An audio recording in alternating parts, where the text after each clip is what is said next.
$1 for a meal. A homeless man, his voice trembling with hunger, reached out to a passing stranger, Barron Trump. In that moment, no one could have guessed how this chance encounter would spark a nationwide movement of hope. One act of kindness would reunite a broken family, inspire thousands, and prove that sometimes the smallest gesture can change not just one life, but countless others. Richard shivered in the early morning fog that blanketed San Jose's streets. His weathered hands clutched a cardboard sign, its edges frayed from months of use. Just a year ago, he'd been punching his time card at the local manufacturing plant, living a simple but dignified life. Now, at 55, he found himself among the city's invisible people. The factory's closure had hit the community hard. 200 workers, Richard included, had found themselves jobless in a rapidly changing economy. He'd tried everything: countless job applications, temporary work, even odd jobs. But nothing stuck. His savings dwindled, then disappeared. The apartment went next, and finally, his dignity. Each morning, he'd position himself at the corner of First and Santa Clara streets. Regular commuters began to recognize him.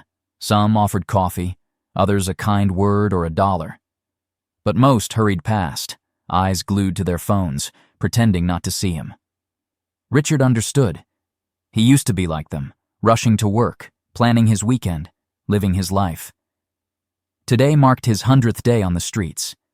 He'd kept count, marking each sunset in a small notebook he carried, his last connection to his former life as an organized, responsible worker. The notebook contained other things too: job leads that went nowhere, shelters that were always full, and a growing list of small kindnesses from strangers that kept him going. Little did Richard know that this ordinary morning would be different.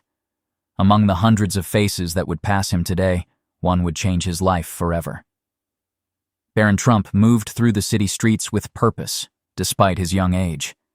At 18, while most of his peers worried about college applications and prom dates, Barron had already begun carving his own path. He'd learned early that his family name carried both privilege and responsibility. Today's walk wasn't random. He'd been quietly observing the city's homeless population, not as statistics or problems to solve, but as individuals with stories.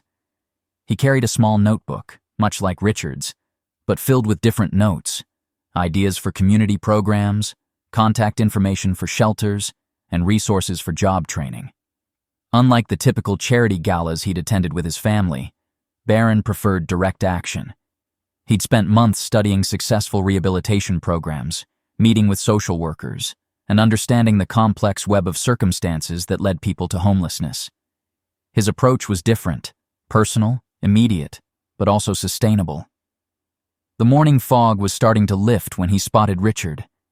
Something about the older man's dignity, even in desperation, caught his attention. Barron had seen many homeless individuals, but Richard sat differently: back straight, sign held steadily, eyes alert but not desperate. It reminded him of the factory workers he'd met during his research, proud people who'd been left behind by economic change. As he approached Richard, Barron wasn't thinking about photo ops or publicity. His mind was already working on the next steps: shelter, rehabilitation, employment. He'd done this before, quietly, without fanfare. To him, this wasn't charity. It was investment in human potential. "I haven't eaten since yesterday. Could you spare $1?" Richard's voice carried no self-pity, just simple truth. Barron stopped, turned, and for the first time, their eyes met. The young man's first question surprised Richard, not about his current situation, but his name. "Richard Thompson," he answered, the formality of introducing himself bringing a flash of his former life. Barron sat down beside him, ignoring the curious stares from passers-by. For the next hour, Richard found himself sharing his story: the factory, the layoffs, the slow descent into homelessness. Around them, the city continued its morning rush. Some people slowed down, phones raised to capture the unusual sight. a well-dressed teenager sitting on the sidewalk with a homeless man. But neither Richard nor Barron noticed. They were deep in conversation, discussing not just Richard's past, but his skills, his dreams, his potential. Barron listened intently, occasionally making notes. His questions were specific, focused on understanding not just what had gone wrong, but what could go right. When Richard mentioned his experience with machinery maintenance, Barron's eyes lit up. The young man knew something Richard didn't. The city was experiencing a shortage of skilled maintenance workers. The conversation ended with Barron reaching for his wallet. But the money he offered wasn't charity. It was seed funding for a new beginning.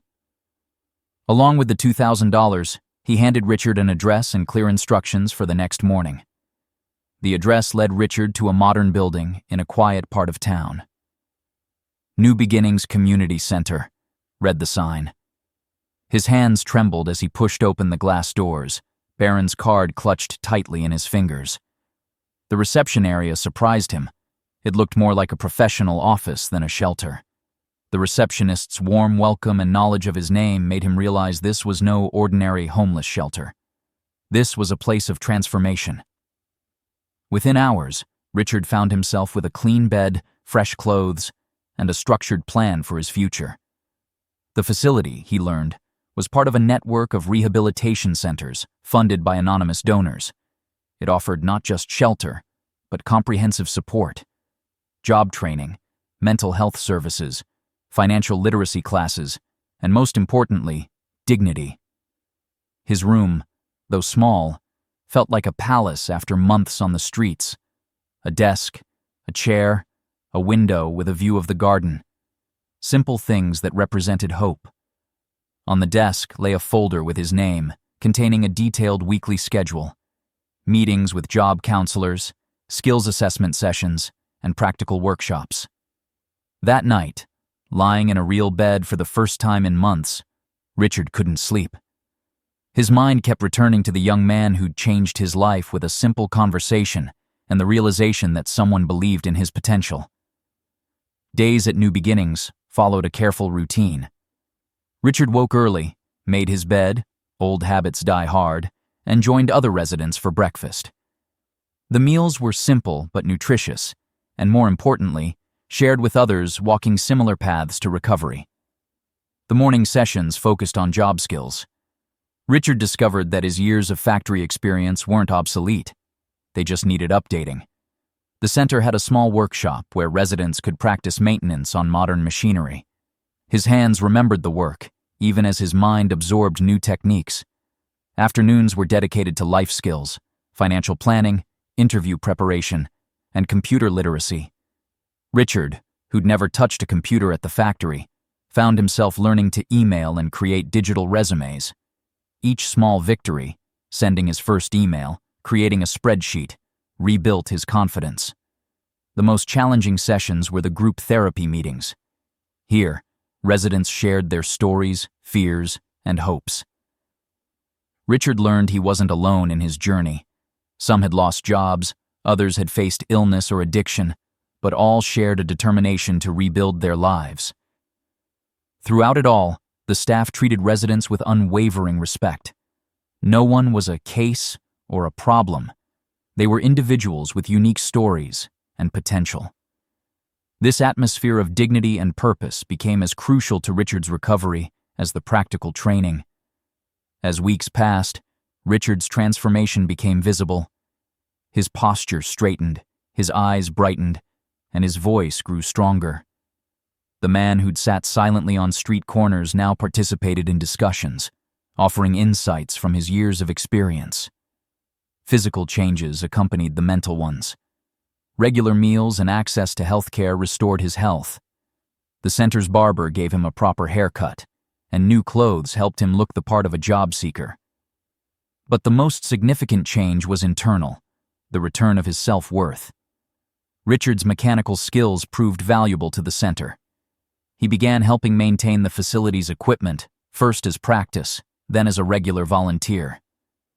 This informal role gave him a sense of purpose and helped newer residents see what was possible. His story began inspiring others. During group sessions, he shared his experience of meeting Barron, emphasizing not the money he'd received, but the opportunity for change. Other residents drew hope from his progress, seeing in him a reflection of their own potential. The staff noticed his leadership qualities and began asking him to mentor newer residents, particularly those from industrial backgrounds. Richard found that helping others strengthened his own recovery. Each person he helped reinforced his belief in second chances. The video of Barron and Richard's initial meeting surfaced online. Someone had captured their hour-long conversation and shared it on social media. The footage went viral, not for its drama, but for its authenticity, a genuine moment of human connection across social divides. Richard watched it once, in the center's computer lab. The comments section overflowed with emotions, hope, inspiration, and calls for more such acts of kindness. But what struck him most was seeing himself as others had seen him that day, dignified, even in desperation. Media requests began flooding the center. Everyone wanted to know more about the homeless man and the young philanthropist. The center's staff protected Richard's privacy, allowing him to focus on his recovery. But they couldn't stop the story from spreading. Local news outlets began investigating similar initiatives in the city. They discovered a pattern of quiet philanthropy, several centers like New Beginnings, all helping people rebuild their lives without fanfare. Barron's action had inadvertently shone a light on a network of hope. Richard chose to share his story selectively, speaking to one journalist who seemed genuinely interested in understanding homelessness beyond the headlines. The resulting article focused not on the viral moment, but on the long journey of reconstruction that followed. 3 months into his program at New Beginnings, Richard received an unexpected opportunity. A local manufacturing company, having read about his story, reached out through the center. They needed someone with both traditional mechanical skills and a willingness to learn new technologies. The interview was scheduled for a Wednesday. Richard prepared meticulously, practicing with the center's job counselors. His new suit, provided by the center's career closet, fit perfectly. But his greatest asset was his honest story of resilience. Walking into the company's modern facility, Richard felt a mix of nervousness. The familiar sounds and smells of machinery calmed his nerves. During the interview, he spoke confidently about his experience, his recent training, and his determination to succeed. The job offer came 2 days later, a maintenance supervisor position with a decent salary and benefits. The company valued his combination of traditional skills and newfound technological knowledge. More importantly, they saw in him someone who could bridge the gap between old and new manufacturing methods. That evening, Richard sat in the center's garden, holding his offer letter. He thought about the strange path that had led him here, from factory worker to homeless man to supervisor. Each step, even the painful ones, had shaped his journey. With his life back on track, Richard didn't forget where he'd come from. He began spending his weekends at New Beginnings, mentoring others beginning their journey to recovery. His story, now known throughout the center, offered tangible proof that change was possible. He developed a special program for older workers displaced by technological change. Drawing from his own experience, he helped them identify transferable skills and adapt to new workplace requirements.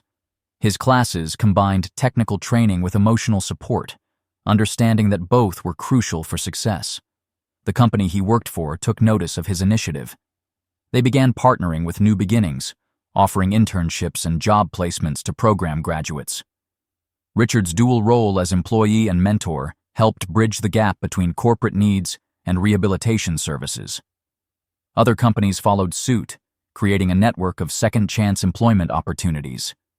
Richard found himself speaking at business forums, sharing his perspective on how companies could help address homelessness through meaningful employment. His greatest satisfaction came from seeing others succeed.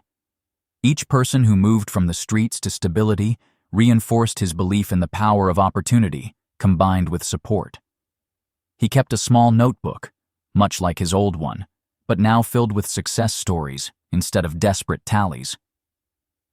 1 year after his encounter with Barron, Richard's life had completely transformed. He had an apartment, a fulfilling job, and a purpose larger than himself. The viral video had faded from public memory, but its impact continued through the lives it had changed. Barron and Richard met occasionally at community center events. Their conversations now focused on improving the program, making it more effective for others. The young man's initial investment had multiplied, not just in Richard's life, but in the dozens of others who'd found their way through new beginnings. Richard kept his old cardboard sign, framed in his office at work. It served as a reminder, not of desperation, but of hope, that any life can change with the right opportunity and support. His story became part of new employee orientations, challenging prejudices about homelessness and second chances. The local paper ran a follow-up article. 1 year later, how a sidewalk conversation changed lives. It wasn't just about Richard anymore, but about the ripple effects of compassion and opportunity. The article highlighted the successful employment program he'd helped create, now being adopted by other cities. As Richard walked home that evening, he passed his old corner. Sometimes he still stopped there, not to remember his darkness, but to look for others who might need the same chance he'd received. In his pocket, he carried Barron's business card, ready to pass on the opportunity that had changed his life.